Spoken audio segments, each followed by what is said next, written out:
Shalom, shalom, shalom. Alléluia, peuple de Dieu. Je vous souhaite la bienvenue dans Prière mode d'emploi simple.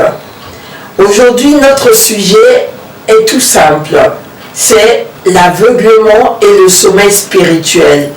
Oui, si nous sommes aveuglés, si nous sommes dans le sommeil spirituel, nous ne pouvons ni écouter la voix de Dieu, ni voir sa main agir dans notre vie.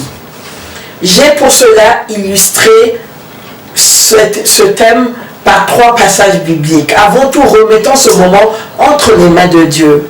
Pour toute chose, nous devons remettre entre les mains de Dieu. Père éternel, je viens te remettre ce moment entre tes mains. Oh Yahweh, prends le contrôle de ce moment. Saint-Esprit de Dieu, nous avons besoin de toi. Nous ne connaissons rien, nous ne savons rien. Mais avec ta présence, avec ton aide, avec ta guidance, nous pouvons être dans le plan parfait de Dieu. Seigneur, nous voulons partager ce message pour ton peuple afin qu'il puisse sortir des ténèbres et rentrer dans la lumière, afin qu'il puisse te glorifier, afin qu'il puisse être dans la lumière. Nous attirons l'attention de ton peuple pour qu'il sache discerner les ténèbres à la lumière, pour qu'il sache discerner l'aveuglement et le sommeil spirituel, afin de les éviter. Merci Seigneur Jésus, merci pour le souffle de vie que tu nous donnes. Merci pour ta compassion, merci pour ta fidélité, merci pour ton amour, merci pour ton sacrifice sur la croix de Golgotha. Oui Seigneur Jésus, nous te disons merci. Nous ne savons pas comment te dire, les mots sont faibles pour t'exprimer notre reconnaissance, Papa. Et Yahweh, Kumamanayo, Libelana Libebia. Et Yahweh, sois loué à jamais. Merci. Nous allons lire dans Romains 13, versets 11 à 12, le premier passage biblique. Le verset 11 nous dit: « Cela importe d'autant plus que vous savez en quel temps nous sommes. C'est l'heure de nous réveiller, enfin du sommeil. Car maintenant le salut est plus près de nous que lorsque nous avons cru. La nuit est avancée, le jour approche. Dépouillons-nous donc des œuvres des ténèbres et revêtons les armes de la lumière. » Amen, amen. Nous venons donc de lire dans Romains chapitre 13, versets 11 à 12. Nous allons prendre le deuxième passage biblique dans Éphésiens 5, versets 14 à 18, qui nous dit, verset 14, « C'est pour cela qu'il est dit, réveille-toi, toi qui dors, relève-toi d'entre les morts, et Christ t'éclairera. » Verset 15, « Prenez donc garde de vous conduire avec circonspection, non comme des insensés, mais comme des sages. » Verset 16, « Rachetez le temps, car les jours sont mauvais. » Verset 17, « C'est pourquoi ne soyez pas inconsidérés, mais comprenez quelle est la volonté du Seigneur. Ne vous enivrez pas de vin, c'est de la débauche, soyez au contraire remplis de l'esprit. » Amen, amen, amen. Là, on parle de la volonté de Dieu et d'être rempli du Saint-Esprit. On parle aussi du jour de la lumière. Nous allons enfin lire le dernier passage biblique dans 1 Thessaloniciens, chapitre 5, versets 5 à 8, nous dit: « Vous êtes tous les enfants de la lumière et des enfants du jour. Nous ne sommes point de la nuit ni des ténèbres. » Verset 6. « Ne dormons donc point comme les autres, mais veillons et soyons sobres. » Verset 7. « Car ceux qui dorment, dorment la nuit, et ceux qui s'enivrent, s'enivrent la nuit. » Verset 8. « Mais nous qui sommes du jour, soyons sobres, ayant revêtu la cuirasse de la foi et de la charité, et ayant pour casque l'espérance du salut. Alléluia, amen. Ces trois passages bibliques en disent beaucoup. Oui, nous devons sortir des ténèbres pour rentrer dans la lumière du Christ, du Seigneur Jésus, afin de discerner sa volonté parfaite, afin d'être dans son plan parfait. Parce que dormir, c'est comme mourir pendant un moment, un laps de temps. Et c'est pour ça qu'on dit toujours, se réveiller n'est pas une habitude, mais une grâce. Parce que quand nous dormons, c'est comme si nous mourons. Et quand nous nous réveillons, le Seigneur nous redonne le souffle de vie. Mais bien aimés dans le Seigneur, faisons attention de ne pas être dans une période où nous sommes aveuglés. Aveuglés par les lois de la coutume, aveuglés par manque de connaissances, aveuglés par la paresse, aveuglés par la distraction, les distractions qui nous éloignent de voir la volonté de Dieu pour notre vie. Évitons d'être aussi dans le sommeil, car le sommeil est une forme de mort. Si nous sommes morts, nous ne pouvons ni louer le Seigneur, ni lui demander exactement ce dont nous avons besoin. Nous pouvons moins encore discerner la volonté de Dieu. Nous pouvons moins encore faire appel au Saint-Esprit. C'est pour ça que c'est un danger. C'est un danger d'être dans l'aveuglement. C'est un danger d'être dans le sommeil spirituel. Et c'était très important d'attirer notre attention sur ce fait de l'aveuglement et du sommeil spirituel.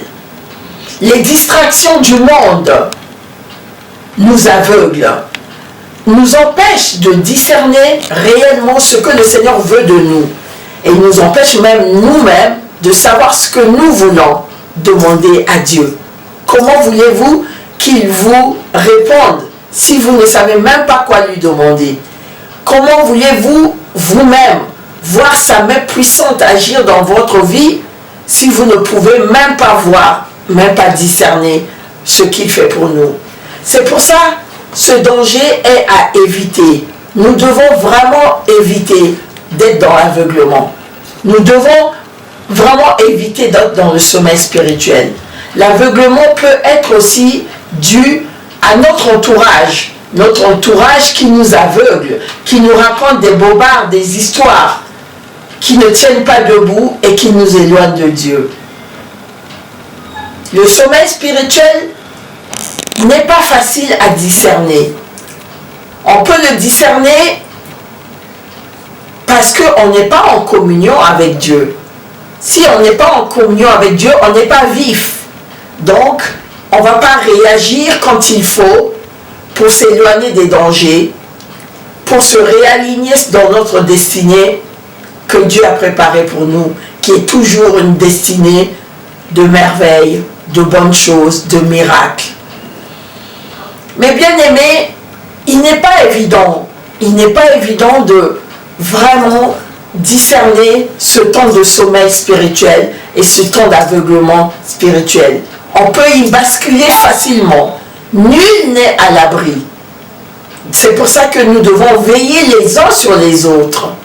Nous devons prier sans cesse pour éviter de tomber dans ces pièges et dans ces dangers spirituels qui est le sommeil et l'aveuglement. Merci Seigneur, car le Seigneur, il nous prévient tantôt d'une manière, tantôt d'une autre. Il peut nous prévenir à travers les songes, il peut nous prévenir à travers notre voisin, il peut nous prévenir à travers une lecture biblique, il peut nous prévenir à travers une prédication ou une vidéo telle que celle-là. C'est pour ça, je vous en conjure, je vous conseillerais de vraiment être vigilants les temps que nous passons. Nous pouvons très vite basculer dans le sommeil spirituel et dans l'aveuglement spirituel si nous ne suivons pas la volonté de Dieu, si nous ne prions pas sans cesse. Nous devons pallier à cela en priant sans cesse, en demandant sans cesse au Saint-Esprit d'être avec nous, d'ouvrir nos yeux spirituels, d'ouvrir nos oreilles spirituelles, de nous garder éveillés Même si nous dormons dans la nuit, puisque la nuit est faite pour dormir et récupérer, mais nous devons savoir que nous mettons notre vie entre les mains du Seigneur en dormant et que les anges campent tout autour de nous afin que, en se réveillant, nous soyons directement connectés au Saint-Esprit. Oui, mes bien-aimés dans le Seigneur, il ne s'agit pas seulement de savoir prier, il ne s'agit pas seulement d'attendre une réponse de Dieu, mais nous devons aussi veiller dans notre marche vers le Seigneur. Nous pouvons savoir que nous sommes dans la lumière ou dans les ténèbres, selon les conséquences que nous vivons. Nous pouvons savoir que nous avons un pied dedans et un pied dehors. Alors il s'agit de mettre les deux pieds dans la marche du Seigneur, avec le Seigneur. Voilà ce que j'avais à partager avec vous aujourd'hui. Alors je vais chanter une chanson. Il est vivant, oh Jésus, il est vivant. Il est vivant, oh Jésus, il est vivant.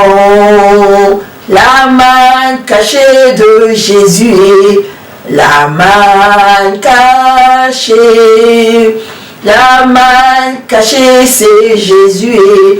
La main cachée, chantons Alléluia, Alléluia, Amen, Alléluia, Alléluia, Alléluia, Amen. Célébrons le roi, Alléluia, Alléluia, Amen. Célébrons-le, Alléluia, Alléluia, Amen. Merci. Oui, il est vivant. Il est vivant, c'est pour ça que nous devons aussi être des vivants, mais des vivants, être vifs dans la lumière de Dieu. Dans ces passages, on a beaucoup parlé de lumière de Dieu. On a beaucoup parlé de la volonté de Dieu. Parce que quand vous êtes dans la lumière de Dieu, vous ne pouvez être que dans la volonté de Dieu. On a parlé aussi de la foi et de l'amour, la charité, qui veut dire l'amour. Nous devons rester dans l'amour et garder la foi que tout ce que nous demandons à Dieu, il nous répondra et nous le discernerons en étant dans la lumière. Parce que dans les ténèbres, il n'y a rien de bon dans les ténèbres. Parce que dans l'obscurité, dans l'aveuglement, dans le sommeil spirituel, tout est mort. Et tout ce qui est mort n'est pas vivant. Donc, restons vivants comme Jésus-Christ est vivant. Nous aussi, nous devons rester vivants.